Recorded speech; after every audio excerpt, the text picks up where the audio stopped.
Hey, what's up? Andrew Kramer here, and I'm finally getting to this tutorial, and that is the one where our action star gets shot and the blood shoots onto the tree. Now,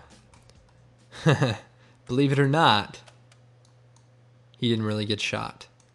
We've added this blood, and we've added this blood spatter from our Action Movie Essentials collection.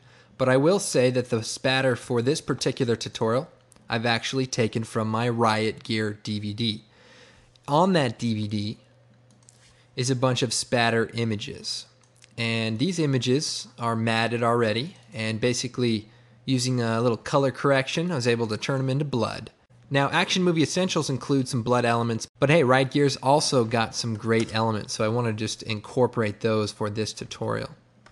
So what I have here is our action star pretending to get shot, and what we need to do is add the blood. So, like I said, I went into the Riot Gear collection and brought in the splatter images.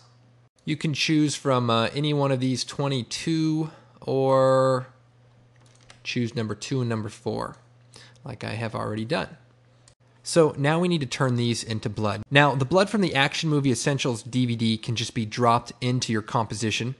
But since we're going to be using the splatter images from Riot Gear, let's go ahead and turn them into blood. I'm going to choose Effect, Channel, Set Matte. And what this is going to do is look at the luminance channel. So if we change it to luminance and use the luminance as its matte, basically turning the black transparent.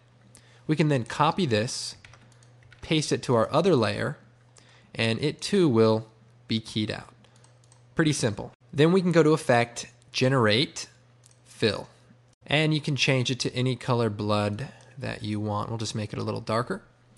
And I'll copy the fill and paste it to the other layer. So far, so good. We've created the blood, and now we need to position it into the background here. So let's just kind of zoom in here. And now, to make this blood look a little bit more realistic, let's change the transfer mode to classic color burn. And you see it kind of blends with the divots of the tree and looks a little bit more realistic. Also at this point, you may want to play around with the color to compensate for the fact that it does darken a little bit because of the way the transfer mode blends with the background. But overall, this looks pretty good. And then let's time up the blood, maybe hits. The blood hits about right here, so we'll time these layers up so that nothing, and then the blood spatters. Now, this looks pretty good, but obviously our blood is floating, and also it's on top of our footage. Not quite as good looking as this. So what we need to do is motion track our background layer so that we can link our blood to it. Now, the first thing I want to do is create a new null object. And the null object is going to be the placeholder for our tracking data. So I'm going to double click on our footage, choose Window, Tracker Controls, and get some room here. Then I'm going to choose Track Motion. I'm also going to track the rotation, and it's going to create 2 points. And based on the position of these 2 points, it's going to create a rotation value as well. So what we need to do is position these on 2 points that are going to be easily tracked. For example, this little cut. Now, the good thing about this point is that 1, it's contrasted, 2, our character doesn't cross over it, and 3, it pretty much stays in the frame the entire time. So we'll use it as track point number 1. Then for track point number 2, we'll go and use a couple of these light spots from the background.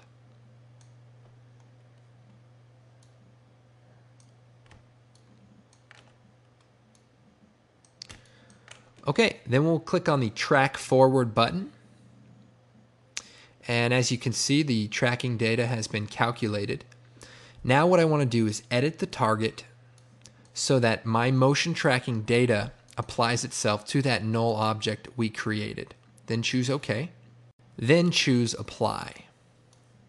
It's going to ask you to apply the dimensions to X and Y. We'll choose OK. And now back in our composition, you'll see that our null object now has keyframes and is locked to that back layer. So all you need to do now is take our two blood layers, parent them to the null object. Okay, so now that looks pretty good, except for the fact that the blood is still on top. But at least we're getting somewhere. So let me clean up my workspace here. Okay, so what we want to do now is make our footage of our Indiana Jones character appear to be on top of our blood. So to do that, we're going to take our footage, choose Edit, Duplicate, put it on top. So what we're going to do is take the pen tool and draw a mask around our action star, using as few points as possible. And mainly this just has to be around the side that overlaps where our blood is. So something like this. So now for this one frame, everything is working good. However, he moves across the shot. So to fix this, we need to animate this mask. So if we pull down the mask properties, set a keyframe for the mask shape, and more or less you need to go frame by frame and reanimate this mask for the entire bit of the animation. So luckily, it's not a very long shot, but you can imagine this could take some time otherwise. One tip also while rotoing is you may want to turn the mask to none so that you can actually see everything while you're working. If you know how to roto already, you will know that the best way to do it is to do parts of the body at once. So this is the original comp I did where the hat, the face, and the shoulder are sort of like separate masks that I animated. But I got lazy and just thought I'd do it in one. Anyway, basically go frame by frame or every couple of frames and animate this mask.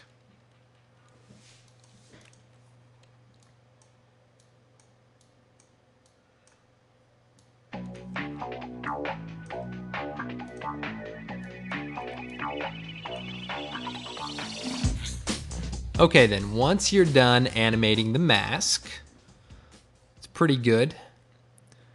Then you want to change the mask to add again. So now it's basically taking itself and putting it over top of the entire composition. And now we have something like this. And because he goes over top the blood, our minds automatically perceive that that is in the background. And mission accomplished. Almost. What we want to do is take the mask and feather it a few pixels so that the edge is pretty smooth there. Then in the Action Movie Essentials Blood Burst category, we can take Blood Burst number 8 and drag it out to our comp and just make it look like he gets shot in the shoulder there. Maybe we'll just move these elements over. And likewise, let's color correct this. Color correction, hue and saturation, desaturate it just a little bit, and bring the lightness down so it matches our blood. Okay, so that's looking pretty good. Now, another thing to enhance this effect is in the blood.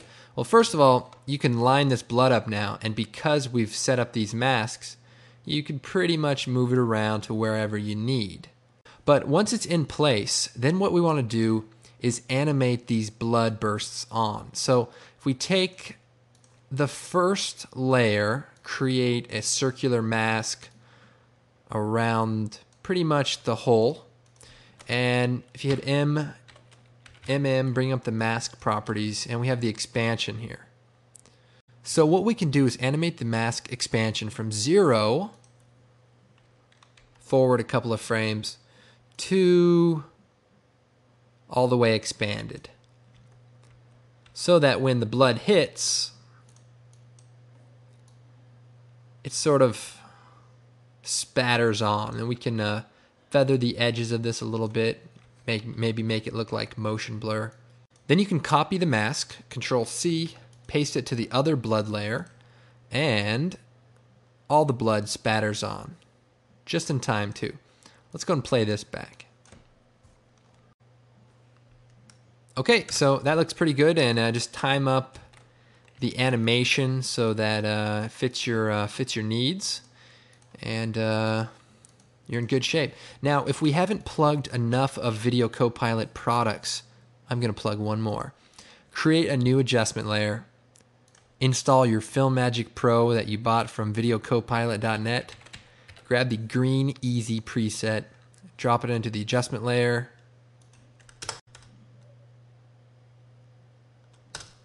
Okay, well, I hope you found this tutorial useful. I know one question I get a lot too, which is a little complicated for a tutorial, but it's how we did the old rock coming down on our friend.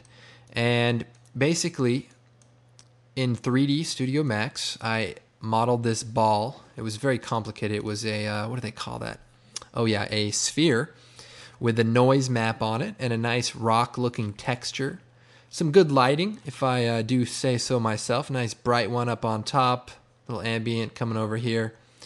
And using Reactor to simulate the bounce and sort of the roll that happens subsequent. Was able to composite it into the scene here.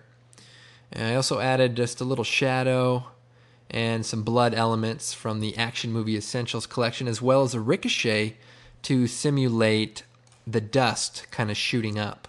So here's sort of a preliminary composite here. We also added some camera shake, just like you've seen in the earthquake tutorial. And the final composite looks something like this. So we've also tinted the dust to look like dirt. And we've added a nice blood element. Pretty rough. Although I will say that Indiana Jones is a fantastic movie. Harrison Ford is probably my favorite actor. In fact, I just bought a Raiders of the Lost Ark poster off of eBay. It's got George Lucas, Steven Spielberg, Harrison Ford, John Williams. Everyone signed that poster. I think they did. The guy told me they did. And hey, as long as I think they did, that's the only thing that's important. Okay, what was this tutorial about? Oh yeah. I hope you found this tutorial useful. My name's Andrew Kramer, and of course you can visit me at creativecow.net in the After Effects forum, or come visit my website, www.videocopilot.net. We got some tutorials, great products, riot gear, Action Movie Essentials, a bunch of other stuff too. So come check it out. We'll see you next time.